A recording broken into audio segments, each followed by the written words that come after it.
Ngayong araw ay ang luluto ko ay kilaing sa Kapampangan.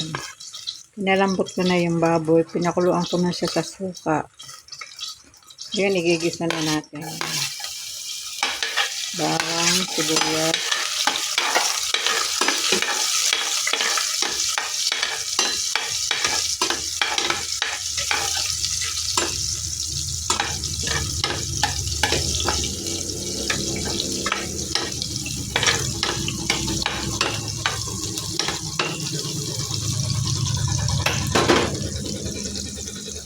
Lagay ko na itong baboy na nakasangkap na siya ng suka. May laurel, bawang at sibuyas at paminta.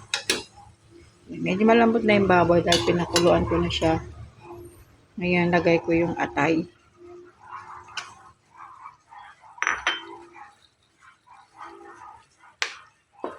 Yan. Yan. Pan ko muna. Dagdagan ko din ng paminta.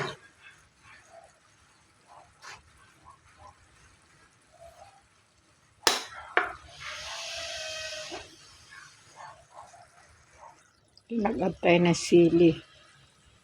Ayan ang ating kilaing.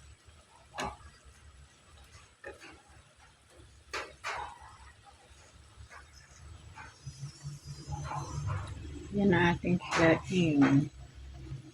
Lutong Kapampangan.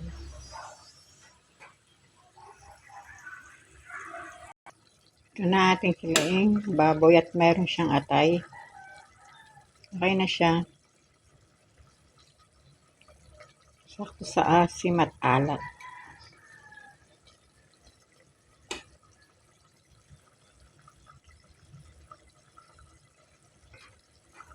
Thank you for watching. Sarap niya.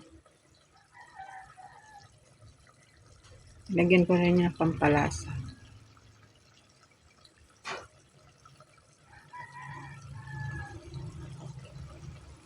Bye.